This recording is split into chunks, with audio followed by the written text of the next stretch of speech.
ফাও নাম্বারের দিন শেষ, বাস দা ব্যাম্বুর বাংলাদেশ। প্র্যাকটিক্যালে মোটামুটি তোমরা অনেকেই জানো, এক এক স্কুলে বা এক এক বোর্ডে আমরা এক এক ভাবে ফাও নাম্বার পেতাম। সো সেটা একটু আলোচনা করি। দেখা যেত স্পেশালি আমাদের ক্ষেত্রে যেটা হয়েছিল যে বিভিন্ন স্কুলে বিভিন্ন রকম হয়। আমরা আমাদের যখন এরকম টিচিং লাইফে আসছি তখনও স্টুডেন্টদের কাছ থেকে অনেক কিছু শুনছি। একটা হচ্ছে স্টুডেন্টদের কাছ থেকে কোনো টাকা পয়সা দেওয়া হয় না। ধরো তোমার যেই কেন্দ্রে পরীক্ষা পড়ছে ওই কেন্দ্রের টিচার যে সমস্ত গার্ডরা থাকেন ওই সমস্ত টিচারদেরকে তোমার স্কুল থেকেই একটা টাকা দিয়ে দেওয়া হয়। সেই টাকার বিনিময়ে তারা তোমাকে প্র্যাকটিক্যালি ফুল মার্কস দিয়ে দেয়। অথবা কোনো টাকা পয়সার লেনদেন হয় না, তারা নিজেদের মধ্যে কোনো একটা স্বার্থ বা যে কোনোভাবে মিউচুয়াল করে নেয়, বা উইদাউট এমনি মিউচুয়াল করে নেয়, কোনো আলাদা টাকা দেওয়া লাগে না। আর অনেক স্কুলে হচ্ছে যে, যেটা আমি প্রথমে বললাম, স্কুল কর্তৃপক্ষ টাকা দেয়। আর অনেক স্কুলে যেটা হয়, স্কুল কর্তৃপক্ষ স্টুডেন্টদের কাছ থেকে টাকা নেয়। স্টুডেন্টদের কাছ থেকে পার সাবজেক্ট 50 টাকা হোক, 100 টাকা হোক, 200 টাকা হোক, এইভাবে নিয়ে তারপর হচ্ছে গিয়ে স্টুডেন্টরা তাদেরকে টাকা দেয় স্কুলে। দেন স্কুল কর্তৃপক্ষ হচ্ছে ওই কেন্দ্রে যারা আছে বা রিলেটেড উচ্চ পদেও দিতে পারে, we don't know the thing, but এইভাবে টাকাটা কালেক্ট করে দেওয়া হয়। আরেকটা হচ্ছে গিয়ে কি, সেটা হচ্ছে স্টুডেন্টরা ডিরেক্ট টাকা নিয়ে যায় কেন্দ্রে। এটা আমি যখন প্রথমবার শুনি, আর তোমাদেরই কোনো একটা কমেন্ট বক্স থেকে গত 2 বছরের বা হয়তো তার আগের বছর আমি শুনছিলাম যে ওরাই ডিরেক্ট টাকা নিয়ে যায়, দেন টাকা দিয়ে হচ্ছে আর কি নাম্বার কিনতে হয় আর কি, প্র্যাকটিক্যালের নাম্বারটা। সো কি মজা ছিল তাই না বলো, ফাও 25 নাম্বার পেয়ে যাইতাম আমরা। সো এই ছিল অবস্থা। বাট এটা সব ক্ষেত্রে হইতো না। যেখানে এরকম টাকা দেওয়ার কালচার ছিল না, বা এই এই জিনিসগুলো শহর অঞ্চলে খুবই ফেমাস, মানে খুবই নর্মাল ইনসিডেন্ট। তো এই 25 নাম্বারের কোনো মূল্যায়ন নাই। এই 25 নাম্বার হচ্ছে গিয়ে আমরা ফাও পেয়ে যেতাম। অ্যান্ড দ্যাট ইজ হোয়াই বাংলাদেশে সায়েন্সে এত স্টুডেন্ট পড়ে, কিন্তু বিজ্ঞানীর সংখ্যা তুমি দেখবা যে কোনো ওই রকম জনপ্রিয় বিজ্ঞানী আমাদের ওয়ার্ল্ড ওয়াইড নাই। আমরা এখনো সেই মানদাইত্যের আমলে, সেই 19 শতকের 1800 সালের মানে জগদীশ চন্দ্র বসু নিয়ে পড়ে আছি। এরপরে এই যে পাটের জিন তত্ত্ব, বিভিন্ন ধান, ইয়াস, গুড রিসার্চ হচ্ছে, বাট আমরা বলতেছি টপ লেভেলের সায়েন্টিস্ট তুমি কয়জনকে আসলে চিনো, কয়জনের নাম আসলে তুমি বলতে পারবা? সো এত এত স্টুডেন্ট সায়েন্স পড়ে, আমাদের দেশে কোনো গবেষক হয় না, আমাদের দেশে সবাই প্রশাসক হয়। And the one of the reason is this, গবেষক হওয়ার জন্য যে গবেষণা, সেটাকে কি তুমি আসলে এনকারেজ করতেছো? সো গতকালকে শিক্ষা মন্ত্রণালয়ে একটা মিটিং হয়, তোমরা এটা দেখতেছো এখানে, যে প্র্যাকটিক্যাল পরীক্ষায় গড় নম্বর দিতে চায় না শিক্ষা মন্ত্রণালয়। গড় নম্বর বলতে প্র্যাকটিক্যাল পরীক্ষাতে ঘোড়া ডিম কিছুই হয় না। ওখানে তুমি প্র্যাকটিক্যাল কোনো কাজ করো না, গিয়ে দেখে দেখে নিজের প্র্যাকটিক্যাল খাতা দেখে হচ্ছে পরীক্ষা দাও। তো মূলত কালচারগুলো এরকম হইতো, অ্যাভারেজে নাম্বার পাইতা। টাকা দিয়ে নাম্বার কেনার ঘটনার বাইরেও স্যাররা আন্দাজে যারা যা মন চাইতো দিয়ে দিত, 15-20 এভাবে করে নাম্বার দিয়ে দিত অ্যাভারেজে। ঠিক আছে, সো এই জিনিসগুলো হচ্ছে গিয়ে হইতো। সো এখন শিক্ষা মন্ত্রণালয় এটা চায় না। আমি খুবই অ্যাপ্রিসিয়েট করি এটাকে, ভালো পদক্ষেপ। বাট মেক শিওর আপনি যে গড় নাম্বার দিবেন না, ফাইন, ওকে, তাহলে এক্সামটা যে নিবেন ওদেরকে কি আসলে শেখানো হয়েছে? ল্যাব এক্সাম নেওয়া হোক আলাদাভাবে, এটা আমি ব্যক্তিগতভাবে পছন্দ করি বা আমি চাই এটা হোক, কারণ এটাই তো হওয়া দরকার। না তুমি সায়েন্স আসলে কেন পড়তেছো? মানে সায়েন্সে পড়ার আর্টসের স্টুডেন্টের মধ্যে পার্থক্য কি থাকলো? ও মুখস্থ করে লিখতেছে, তুমিও মুখস্থ করে লিখতেছো, খালি পার্থক্য একটাই, দুজন দুই টপিক মুখস্থ করতেছো। সো ল্যাব এক্সপেরিমেন্ট যদি তুমি না করো, ল্যাব এক্সাম মানে ল্যাব এক্সাম যদি তুমি না দাও, তাহলে তুমি যে সায়েন্সে পড়তেছো সেটার তো কোনো গুরুত্ব থাকলো না। সো এই যে ল্যাব এক্সাম, এটা হোক ঠিক আছে, বাট মেক শিওর যে ল্যাব এক্সামটা প্রপারলি হচ্ছে। আপনার সব কেন্দ্রে কি আসলে এরকম ল্যাব সেপার মানে ল্যাব সেট আপ আছে? অনেক স্কুলে তো তোমার প্র্যাকটিক্যালি নেই, বা সায়েন্সের টিচারই নেই, একজন টিচার সায়েন্সের সব সাবজেক্ট পড়ায়। টু বি ভেরি অনেস্ট, আমি যেহেতু শহরাঞ্চলে পড়াশোনা করছি, একদম রাজধানীতে ঢাকায়, আমি এগুলো আমার কাছে অবিশ্বাস্য মনে হইতো। আমি যখন নতুন নতুন ইউটিউবে ভিডিও বানাইতাম, তখন আমার কাছে এগুলো মানে রূপকথার কথা মনে হতো। সিরিয়াসলি আমরা শিক্ষার এত প্রসারের গল্প শুনতেছি, এত গুণগান শুনতেছি, শিক্ষার মান বেড়ে গেছে, হার বেড়ে গেছে, এত কিছু হইতেছে, বাট এখন এই কাহিনী আছে যে পুরো স্কুলে মাত্র 2জন টিচার, একজন টিচার সায়েন্সের 4টা সাবজেক্ট 5টা সাবজেক্ট পড়ায়। সো এগুলো আমার কাছে অবিশ্বাস্য মনে হইতো। বাট এই স্টুডেন্ট আমার গত বছরও ছিল, তার আগের বছরও ছিল। ইভেন আমরা কমেন্ট বক্সে এই ধরনের কমেন্ট পাইতাম। ঠিক আছে, সো এই চিন্তা করে দেখা গেছে যে, তো তোমার ল্যাব এক্সাম যে তুমি নিবা, তুমি যে স্কুল থেকে পড়াশোনা করছো সেই স্কুলে কি তোমাকে আসলে ল্যাব এক্সপেরিমেন্ট করানো হয়েছে? তোমার স্কুলে ল্যাবের সেটআপ আছে? বা তুমি যেই কেন্দ্রে পরীক্ষা দিতে যাবা সেই কেন্দ্রে কি আসলে ল্যাব সেটআপ আছে? সেই কেন্দ্রে কি আসলে এক্সপেরিমেন্ট করার মতো জিনিসপত্র আছে? এবার যদি একটা গুলো ল্যাব এক্সামের সেটআপ, হ্যাঁ, 2 নাম্বার যেটা ভাইয়া বললাম, তোমার তো প্র্যাকটিস করে পরীক্ষা দিতে হবে। তোমার কেন্দ্রে হঠাৎ করে তোমাকে ওইখানে গিয়ে পরীক্ষা মানে ল্যাব এক্সামে ঢুকে দিবে সেটআপের মধ্যে, যে এবার তুমি টেস্ট করো, তুমি তো জীবনে স্কুলে প্র্যাকটিসই করো নাই। ঠিক আছে, তুমি তো জীবনে স্কুলে প্র্যাকটিসই করো নাই, তো তুমি যদি প্র্যাকটিস না করো তুমি ওখানে গিয়ে কি পরীক্ষা দিবা? তুমি যদি জীবনে ল্যাবে এক্সপেরিমেন্ট ট্রাই না করো তো তুমি পরীক্ষা হলে কি করবা? তুমি খালি এগুলো দেখবা, ওয়াও জীবনে প্রথমবার দেখতেছি, লুকিং লাইক আ ওয়াও। হ্যাঁ, সো ঠিক এই দুইটা জিনিস তোমাদের এই বছরে হওয়ার কোনো সম্ভাবনা নাই, কারণ শিক্ষা মন্ত্রণালয় এত কম সময়ে এই দুইটা জিনিস জীবনে এনশিওর করতে পারবে না, এটা ইম্পসিবল। এখন যেটা হইতে পারে সেটা হচ্ছে গিয়ে একটা fair practical exam. And what do I mean by fair practical exam? ওই সেটাই যেটা একটু আগে বলছি যে মুখস্থ করে লিখে দিয়ে আসবা। আগে তো এগুলোও ছিল না, দেখে দেখে লিখতে, নিজের প্র্যাকটিক্যাল খাতা দেখে, ওই যে টাকা দিয়ে সেট আপ করা ছিল, টাকা দিয়ে জিনিসগুলো সেট আপ করা ছিল, না হলে হচ্ছে গিয়ে এই যে যার মতো অ্যাভারেজ নাম্বার দিয়ে দিত, বোর্ডে স্টুডেন্টকে অ্যাভারেজ নাম্বার দিয়ে দিত। চিন্তা করো, টাকা দিয়ে একটা স্টুডেন্ট 25-এ 4 সাবজেক্টে ইজিলি তোমার 200 নাম্বার 150 নাম্বার পেয়ে যাইতেছে, ধরো 100 নাম্বার পেয়ে যাইতেছে 4 সাবজেক্টে যদি আমি চিন্তা করি। আরেকটা স্টুডেন্ট অ্যাভারেজে 80 পাইতেছে, ওদের মধ্যে 20 নাম্বারের একটা পার্থক্য হয়ে যায়।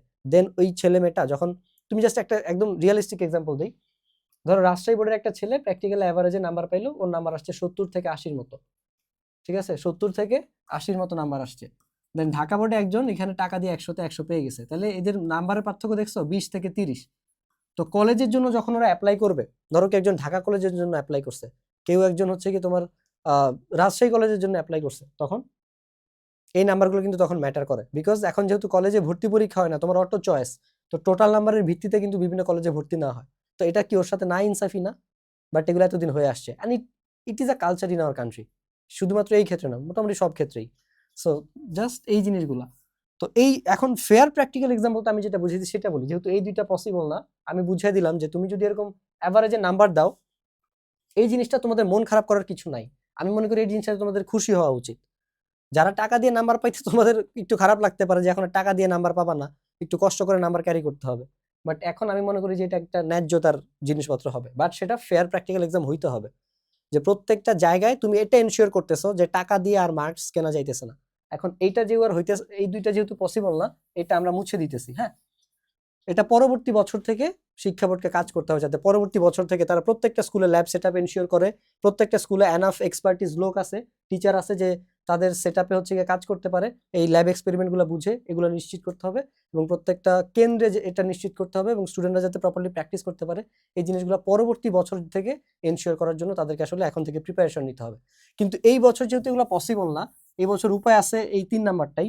এখন এই 3 নাম্বারটার জন্য যে কাজ করতে হবে, নাম্বার 1, এটা এনশিওর করা যে সব জায়গায় এই ফেয়ার প্র্যাকটিক্যাল এক্সামটা হচ্ছে। ওই যে ওনারা তো একটা ব্র্যান্ডিং করতেছে যে নকল ঠেকাবে, নকল ঠেকাবে, ভেরি গুড, আমরাও এটা চাই। আমরা কেউই চাই না যে কেউ না দেখে পরীক্ষা দিয়ে আর কেউ দেখে পরীক্ষা দিয়ে এক্সাম দেখ, আমরা চাই সবার জন্য যাতে একই নিয়ম থাকে।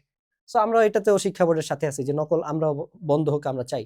বাট কোনো জায়গায় কেউ টাকা দিয়ে কিনবে আর আপনি কোনো কোনো বোর্ডে মানে প্যারা দিবেন বা প্রেশারাইজ করবেন যে সেখানে হচ্ছে কি ওরা প্র্যাকটিক্যাল মুখস্থ দিয়ে নাম্বার পাবে আর কেউ দেখে দেখে লিখে নাম্বার পাবে, ফেয়ার এক্সামের নামে এই জিনিসগুলো হবে, এই দ্বৈত নিয়ম আমরা চাই না। আমরা এটা এনশিওর করতে চাই যে সবার জন্য নিয়ম এক, ঠিক আছে, যে সবার মুখস্থ করে হচ্ছে কি পরীক্ষা দিয়ে নাম্বার পাইতে হবে, কেউ যাতে টাকা দিয়ে নাম্বার কিনতে না পারে। আর আমি এটা খুব ভালো মতোই জানি, দিস ইজ বাংলাদেশ। ওনাদের নিয়ত শুদ্ধ থাকলেও মানে তুমি চিন্তা করো, আমি বলে দিলাম আমার টিমকে মনোযোগ দিয়ে কাজ করো, সবকিছু বুঝিয়ে দিলাম, এখন টিম মেম্বাররা যদি কথা না শুনে, আমি তো পার্সোনালি সবার অ্যাক্টিভিটিস কন্ট্রোল করতে পারবো না। থিঙ্ক অ্যাবাউট 1 and 2%, তাদের কি আসলে এতগুলো শিক্ষা বোর্ডের এতগুলো কেন্দ্রের খোঁজ খবর নেওয়া পসিবল? তো এইটা আই ডোন্ট বিলিভ, বিকজ এরকম কোনো কিছু বাংলাদেশে এখন পর্যন্ত হয় নাই। একবার দুইবার হোক, তারপর থেকে বিশ্বাস করা শুরু করে দিব। সো আমি মনে করি স্টিল ফেয়ার প্র্যাকটিক্যাল এক্সামটা ইম্পসিবল, ঠিক আছে, আমি মনে করি এটা পার্সোনালি, বিকজ যেহেতু এখন পর্যন্ত হয় নাই কখনো, বা কোনো কিছু আসলে 100% ফেয়ার হয় না আমাদের দেশে। বড় বড় চাকরির পরীক্ষাগুলোতে তোমরা দেখো না যে কান থেকে মাইক্রোফোন বাইর করতেছে, এটা এটা বাইর করতেছে, তো ওই লেভেল পর্যন্ত যদি এগুলো হইতে পারে, আর বাচ্চাদের ক্ষেত্রে তো এগুলো কোনো মানে দুধবাদ ঘটনা। সো এই জিনিসটা এনশিওর করা হোক, অ্যান্ড দেন সবার জন্য যাতে একটা রুলসই থাকে, ঠিক আছে, যে তোমার একটা নিয়ম করে দেন, আপনি যেটা এর বাস্তবায়ন করবেন, যে আপনি চান না প্র্যাকটিক্যাল পরীক্ষায় গড় নাম্বার দিতে, তাহলে আপনি মূল্যায়নটা কিভাবে করবেন, একটা স্ট্যান্ডার্ড সেট করেন, একটা কাঠামো সেট করেন যে এই পদ্ধতিতে পরীক্ষাটা হবে, দেন পরবর্তীতে এটা এনশিওর করেন যে সেই কাঠামোটা সবাই মানতেছে কিনা। আমি এটা মিন করছিলাম বেসিক্যালি। সো আগে একটা স্ট্যান্ডার্ড সেট করতে হবে, সেটা যে কোনো, ধরো আমি একটা এক্সাম্পল দিয়ে বললাম যে যেহেতু প্র্যাকটিক্যাল তোমরা স্কুলে করো নাই, তোমরা জাস্ট দেখে দেখে লিখছো, তাহলে বাবা এটা মুখস্থ করে এটা দাও।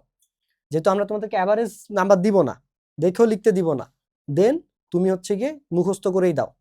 সো এরকম একটা কাঠামো, সেটা আমি একটা এক্সাম্পল দিয়ে বুঝাইলাম যে তোমাদের মুখস্থ করেই দিতে হবে, দেন এটা একটা কাঠামো হইতে পারে। দেন এনশিওর করেন এই কাঠামোটা সবাই ফলো করতেছে। আপনি একটা কাঠামো দাঁড় করায় দিছেন, সেটা কেউ মানতেছে, কেউ মানতেছে না, তাহলে লাভ কি? তাহলে তো জিনিসটা আগের মতো হয়ে গেল। কেউ এভারেজে মার্কস পাইলে পাইতো, আর কেউ হচ্ছে টাকা দিয়ে কিনতো। এখানেও তা, কেউ টাকা দিয়ে কিনতেছে, আবার কেউ মুখস্থ করে লিখতে গিয়ে কম নাম্বার পাচ্ছে। তো জিনিসটা যে লাউ সেই কদু হয়ে গেল, কিন্তু অন্য মোড়কে। ঠিক আছে, পচা ফল মানে পুরাতন পচা ফল কিন্তু নতুন মোড়কে, ব্যাপারটা তখন এরকম হয়ে যাবে। সো এই জন্য যেটাই হোক, এটা নিয়ে মোটামুটি টেনশন করার কোনো কিছু নাই। প্র্যাকটিক্যাল পরীক্ষার আগে বন্ধ থাকে। আমি চাই তোমরা এটা নিয়ে কোনো প্যারাই নিও না। যাই কিছু হোক, তোমরা খুব একটা সাফার করবা না। আর যদি করো, প্র্যাকটিক্যাল পরীক্ষার আগে আগে মোটামুটি বন্ধ থাকে। একদিনে 4-5টা, তোমাদের যেহেতু শর্ট সিলেবাস, তোমরা মুখস্থ করে যাইতে পারবা। সো এটা নিয়ে এত পেন নেওয়ার আমি কোনো কিছু দেখতেছি না। তোমরা মোটামুটি রিটেন যেগুলো অ্যাকচুয়ালি টেস্ট দিতে হয়, ওগুলো নিয়ে চিন্তা ভাবনা করো। That's it. আর আগামী 6 মার্চ আমাদের একটা লাইভ সেশন আছে, যেখানে আমি বলে দিব যে 2 বছর পড়াশোনা করেও কোন কোন ভুলের কারণে আসলে স্টুডেন্টরা ভালো রেজাল্ট করতে পারে না। আবার দেখা যায় পরীক্ষার সময় মনোযোগ দিয়ে পড়ে কিছু স্টুডেন্ট গোল্ডেন পাচ্ছে, বৃত্তি পাচ্ছে, বোর্ডে টপ করতেছে। এটা কিভাবে পসিবল হয়, কোন স্ট্র্যাটেজির কারণে পসিবল, এবং কোন মিস্টেকের কারণে 2 বছর পরে অনেক ভালো স্টুডেন্ট আসলে 4.83 তে আটকায় যায়, 4.94 এ আটকায় যায়। ঠিক আছে, সো এই যে আমরা কিছু পডকাস্ট নিয়েছিলাম, আমাদের স্টুডেন্টই আছে যারা এরকম 4.89, 4.83, 4.94 আটকায় গেছে। সো কোন কোন ভুলের কারণে এরকম কাছে গিয়েও তুমি জিপিএ-5টা আসলে মিস করে ফেলো। সো ওইগুলো নিয়ে আমরা আলোচনা করব। রিমেম্বার যে ভুল ট্র্যাকে থেকে তুমি কখনো বেটার রেজাল্ট করতে পারবে না। তোমার কি মনে হয়, গত 3 বছরে কেউ সাজেশনস দেয় নাই? গত 3 বছরে কেউ গাইডলাইন ভিডিও বানায় নাই? গত 3 বছরে কি তোমাকে বেসিক ক্লিয়ার করে টিচাররা পড়ায় নাই? অ্যাডভান্স বানায় দেয় নাই? একদম পরে সবকিছুই করছে, সবকিছুই ফ্রিতে অ্যাভেলেবেল ছিল। তারপরও ফেলের সংখ্যা ডবল, লাভ দিয়ে বাড়তেছে। ঠিক আছে, 3 লাখ থেকে 6 লাখ, 1.5 লাখ থেকে 3 লাখ, দেন 6 লাখ। তো ফেলের সংখ্যা তো নিচে নামতেছে না। রিসোর্স ফ্রিতে অ্যাভেলেবেল হইতেছে, রিসোর্সের কোনো কমতি নাই। গাইডলাইন, সাজেশন সেগুলো আরো বাড়তেছে, প্রতি বছর আরো বাড়তেছে। এগুলো দেওয়ার মতো মানুষ সবাই দিচ্ছে, কিন্তু তারপরও ফেলের সংখ্যা কেন বাড়তেছে? অ্যাকচুয়ালি রিজনটা কি, কারণটা কি, সেটাই আমরা আলোচনা করবো ইনশাল্লাহ। ঠিক আছে, সো এটার জন্য যেটা করতে হবে, ডেসক্রিপশনে একটা হোয়াটসঅ্যাপ গ্রুপের লিঙ্ক আছে, সেইটাতে তোমরা হচ্ছে গিয়ে জয়েন করবা। ওই লিঙ্কে ক্লিক করলে তোমরা হচ্ছে হোয়াটসঅ্যাপ গ্রুপে জয়েন হবা। দেন ওই হোয়াটসঅ্যাপ গ্রুপে 6 মার্চ রাত 9:30টায় তোমাদেরকে আমরা জুমের লিঙ্ক দিব। ওই জুমের মাধ্যমে তোমরা আমাদের সাথে লাইভ সেশনে জয়েন করতে পারবা। সো সিট সংখ্যা লিমিটেড, দেরি না করে নিচে ডেসক্রিপশনে যে হোয়াটসঅ্যাপ গ্রুপের লিঙ্কটা আছে, সেটাতে ক্লিক করে হোয়াটসঅ্যাপ গ্রুপে জয়েন হয়ে থাকো। ওইখানে তোমরা সব আপডেট পাবা। আর যারা লাইভ সেশনে জয়েন করবা, শেষ পর্যন্ত থাকবা, তাদের জন্য ফ্রিতে কিছু সাজেশনস এবং এমন কিছু ম্যাটেরিয়ালস আমরা দিব যেটা তোমার পরীক্ষায় ভালো রেজাল্ট করতে হেল্প করবে। সো দেখা হচ্ছে সেই লাইভ সেশনে, সেই পর্যন্ত আল্লাহ হাফেজ।